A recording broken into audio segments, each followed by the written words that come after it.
নমস্কার, আমি আবারও চলে এসেছি আজকে নতুন একটি রেসিপি নিয়ে। আমার বাড়িতে যখন প্রায়ই চিকেন আনা হয় তখন এই চিকেন নরম পিসগুলি কেউই খেতে চায় না, তাই আমি আজকে ভাবলাম এটি দিয়ে বানাবো চিকেন পকোড়া। চিকেন পকোড়া তো অনেক বড় বড় হোটেল রেস্টুরেন্টের মধ্যে পাওয়া যায়, কিন্তু সেক্ষেত্রে কিন্তু প্রাইসটাও অনেকটা বেশি হয়। তাই আমি আজকে একদম ঘরোয়া উপকরণেই চিকেন পকোড়াগুলিকে বানাবো। প্রথমবার যখন আমি এটাকে বানিয়েছিলাম আমি নিজেই বিশ্বাস করতে পারিনি যে এটা এতটুকু টেস্টি হতে পারে। তার জন্য আমি চিকেনগুলিকে 2-3 ঘন্টা ফ্রিজের মধ্যে ম্যারিনেট হওয়ার জন্য এমনি রেখে দিয়েছি। এখন এই চিকেনগুলিকে বার করে নিয়েছি। চিকেন পকোড়া বানানোর জন্য লাগবে আদা রসুন বাটা, পেঁয়াজ বাটা, লাগবে হলুদ গুঁড়ো, লঙ্কার গুঁড়ো, জিরের গুঁড়ো, ধনের গুঁড়ো, লবণ,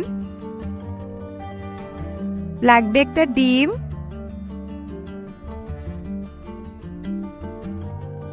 লাগবে ময়দা,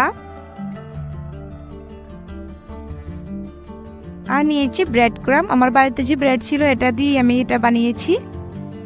এখন চিকেনের মধ্যে দিয়ে দেব অল্প হলুদ গুঁড়ো, লঙ্কার গুঁড়ো, জিরের গুঁড়ো, ধনের গুঁড়ো, আর দিয়ে দেব পরিমাণ মতো লবণ।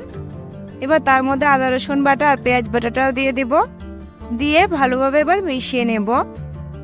এভাবে ভালোভাবে মেশানোর পর আমি 10 মিনিট রেস্টের জন্য রেখে দেব। বেশি সময় রাখবো না, কারণ যেহেতু আমি আগেই চিকেনগুলি ফ্রিজের মধ্যে রেখে দিয়েছিলাম, তাই বেশি সময় রেস্টের জন্য রাখবো না। এখন আমি ডিমটা রেডি করে নেব। তার মধ্যে দিয়েছি গোলমরিচের গুঁড়ো আর অল্প একটু লবণ দিয়ে এবার ডিমটাকে ভালোভাবে ফেটিয়ে নেব। এভাবে আমি একটা চামচের সাহায্যে এই ডিমটাকে ফেটিয়ে নিয়েছি।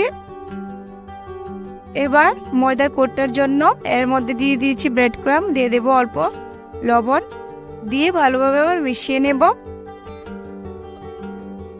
তার মধ্যে এবার দেব আমি অল্প কাশ্মীরি লঙ্কা, এটাও ভালোভাবে মিশিয়ে নেব।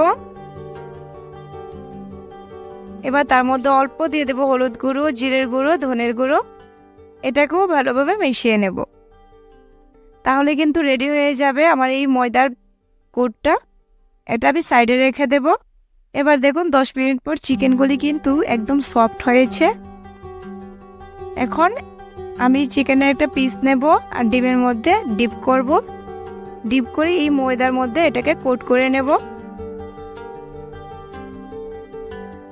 প্রথমবার কোট করার পর এবার আমি জলের মধ্যে এটাকে ভিজিয়ে দেব। ভিজিয়ে আবারও আমি ভালো করে ময়দা দিয়ে কোট করে নেব। এভাবে জলের মধ্যে ভিজালে কিন্তু ময়দাটা ভালোভাবে চিকেনের গায়ে লাগবে। আর আমি হাত দিয়ে একটু প্রেস করেছি চিকেনটাকে। এটা প্রেস করার কারণ হলো যাতে শেপটা ভালো আসে, যেটা তেলের মধ্যে ভাজলে চিকেনগুলির শেপটা কিন্তু খুবই ভালো আসে পকোড়ার। এভাবেই আমি বাকি চিকেনগুলিকেও ভালোভাবে ময়দার মধ্যে কোট করে আবার জলে ভিজিয়ে ভালোভাবে আবারও কোট করে নেব। নিয়ে সবগুলি এবার রেডি করে নেব। এভাবেই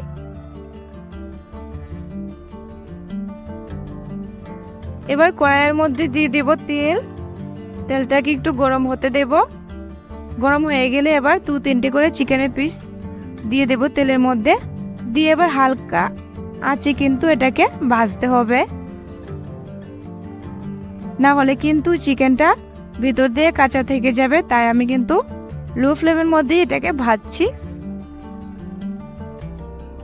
এই চিকেনগুলিকে আমি 2বার ফ্রাই করব, তার কারণ হলো যাতে চিকেনগুলি ভিতর দিয়ে কাঁচা থাকার সম্ভাবনা না থাকে। আর চিকেনগুলিকে 2বার যদি ভাজেন তাহলে কিন্তু এটার ক্রিস্পিনেসটাও কিন্তু অনেকটাই বেড়ে যাবে। এভাবে কিন্তু আমি প্রথমবারের জন্য চিকেনগুলিকে ভেজে নিয়েছি। এবার আবারও আমি চিকেনগুলিকে এবার ভেজে নেব একদম হাই ফ্লেমের মধ্যে। তাহলে কিন্তু উপর দিয়ে একদম মুচমুচে হয়ে যাবে আর কালারটাও কিন্তু খুব সুন্দর আসবে।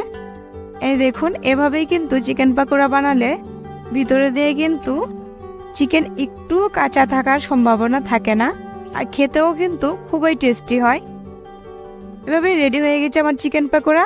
আপনারা যারা আমার চ্যানেলটা প্রথমবার দেখছেন তারা অবশ্যই আমার চ্যানেলটাকে সাবস্ক্রাইব করবেন, আর ভালো লাগলে লাইক কমেন্ট শেয়ার করে দেবেন। ধন্যবাদ।